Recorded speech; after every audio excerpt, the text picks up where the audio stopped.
What's up, everybody? It's your main man, Dave P. with RJ Pepino. Together, we are The Cream. The Cream is cash flow, real estate, and money. If you're new to the channel, we are all about real estate investing. We are full-time real estate investors, been buying and selling and fixing and renting properties for many years. We do it every single day, and it's our goal to provide good quality content to help you on your real estate investing journey. And we've been doing a little video series here, getting into Q&A. We get a lot of different questions from you all in the comments, as well as different direct messages. You can find RJ on TikTok, myself as well, on Instagram, TikTok. What's your At the real RJ Pepino. At the real RJ Pepino. We are unscripted here at The Cream. And what are we getting into today for today's Q&A? Sure. answer? So most recently, we've been getting asked a lot of questions about private lending. Where do you find them? Who are these people? How do they fund 100% of your purchase and rehab? So we're going to address those questions today and a little bit about some of the mechanics involved with private lending, and then stay on to till the end of the video, because we're going to give you some really good tips on where to find them, how to talk to them. So first off, what is a private lender? And everybody, literally a private lender is anyone who has money in their bank account that wants to invest in this real estate deal with you. So you went out there, you found a real estate deal, and now you need to fund this deal. So first off, the reason you want a private lender is because a bank or a different institutional type of lender, they don't want to lend on your as-is property. Typically, the deal that you found, whether it be from another wholesaler, from a realtor, or ideally you found a good off-market deal and you did some marketing and found a motivated seller, you find this deal, well, the house is gonna need work. And banks and institutions, they don't like to lend against something in its as-is condition. They only want to provide loans on stuff that's already fixed up. So you need a network of private lenders for two reasons. Number one, so you can buy the property in its as-is condition. And number two, so you can move quickly. The most motivated sellers always need to move the fastest. Why? Because they got crap going on in their life. They need money on Friday, and you need to be able to close quickly. A private lender will allow you to close on a property really without an appraisal. You don't have to get a formal inspection. It is literally just based upon the fundamentals of the property. What type of work do you think it needs, and what is the after repair value of the property? But mostly they're lending on this relationship, right? It's the relationship you have to your private lender, but it's just anybody who has money in the bank who wants to do this real estate deal for you, with you, I should say. So RJ, you had mentioned you want to get 100% financing. Mm-hmm. What does that mean? How does that work? 100% financing. So this means what they're funding. Are they funding 100% of the purchase? The private lenders, that's a yes. Are they funding 100% of the renovations? Yes, they can. And all of our private lenders do that. And there's other lenders that are out there, like hard money lenders. Why we like private lenders is they fund 100% of the purchase and rehab. So it doesn't require you to put any of your money into the deal. And that's how you scale from 1 to 2 deals a year to 20, 30, 40, 50, even to 100 deals, because all of your capital is not injected into the deal and you're waiting for this deal to close. It'll allow you to do multiple deals a year. So all in percentage, they'll fund 100% of that. All in, again, in the last video, we were talking about purchase and rehab. And that's why we like private lenders. Now, in the beginning, and this is just something that we've run into, the lender is going to be like, well, private lenders are like, well, what's your track record, right? How do I know if how am I protected? These are all the questions that anybody with the money is going to be asking. How do I know you're legit? How do you know for real? So you need to have some sort of a credibility package put together, and you need to have a good deal. At the end of the day, if there's a 100K margin in your deal, they're going to be more likely to do it than if you had a 30K margin in your deal. It's probably not a good deal. Right? Buy them cheap. You make your money when you buy, you get paid when you sell, and that's what RJ is talking about. You want to get 100% of the money that you need for this real estate deal. That means all of the purchase price and all of the money to rehab this property. Because even if you had to put, a 10% down payment, and it doesn't matter how much money you have in the bank, at some point you're going to run out of money. It allows you to scale when you can get 100% of the money that you need for these real estate deals. Now, this is how it works, everybody. The flow of a real estate transaction. So you get this property into contract with your motivated seller, ideally.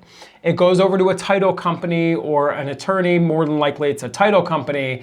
And the title company is going to do a title search. They're going to make sure that the person you're in contract with is actually the owner of this piece of property. Believe me, it happens. People are trying to sell properties sometimes that they don't own. But the title company is going to do a title search, make sure that this is the real owner of the property, and make sure there's no liens against the property or judgments or something that would carry over with the ownership of this property. So after that title search is done, basically you're ready to go to the closing table. Your private money lender is going to send the funds that you need to purchase this property, and actually the rehab funds as well. They send it over to the title company, and this way, when you get to the closing table with the seller, that money is there. The seller is going to get what has been promised to them, all the liens, and if they had any liens and mortgages or judgments against the property, that will get paid for as well out of the purchase price, out of the seller proceeds of what they're expecting for the property, and now you own the property. Now, when you are at the title company and getting this property and signing the seller documents and signing the purchase documents, you're also signing a note and a mortgage, a promissory note and a mortgage. So a promissory note is basically, it just outlines the terms of this private money loan between you and the lender. It's going to explain what the interest rate is. It's going to explain how long this note is. It's going to talk about if there's monthly payments involved with this note, or if it's just accrued interest, where basically the interest would just build up until you sell the property, and then you would pay the lender back all of their principal plus the interest that you owe them at the end. It's going to talk about if there's any points in the deal.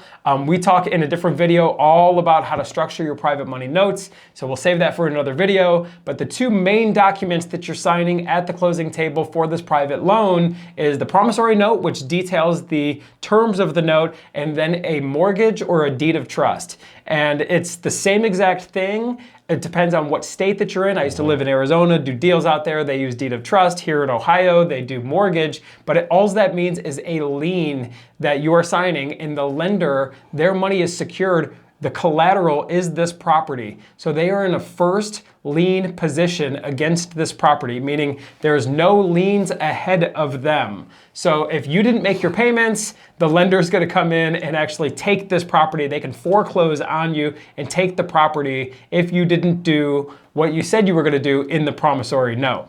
Well, you said something real quick, Dave. It's secured, right? Secured because they're in the first position, but also secure where they're wiring the funds to the purchase of the property and rehab the property to the title company. They're not wiring it to your bank account.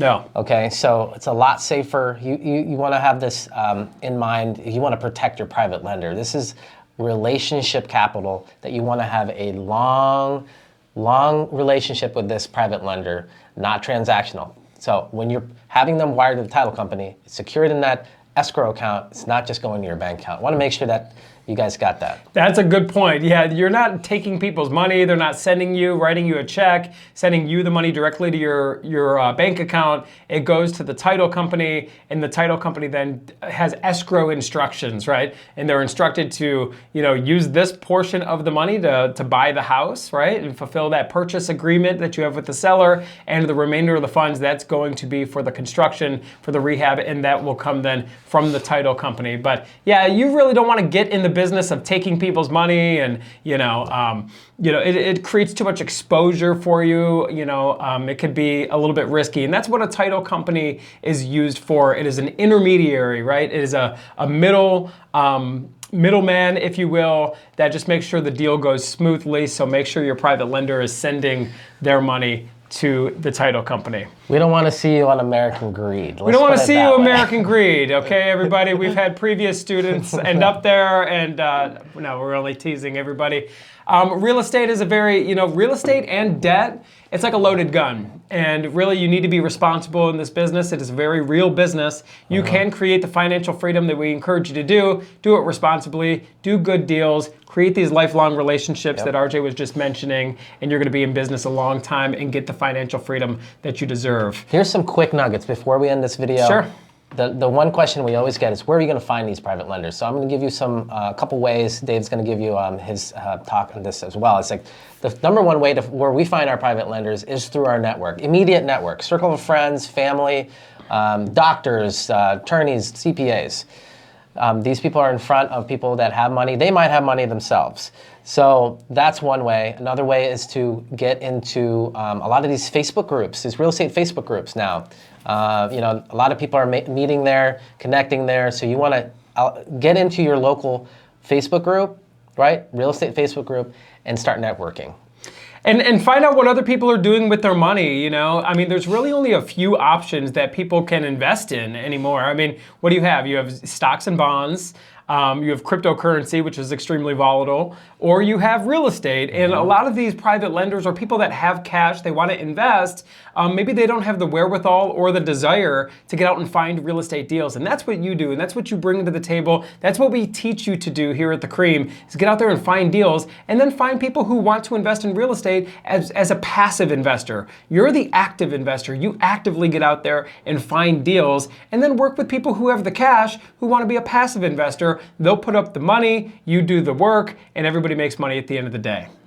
So this has been a presentation of The Cream, Cash Flow, Real Estate, and Money. By all means, everybody, if you find value in our videos, give us a like. It always makes us feel good and encourages us to keep creating videos.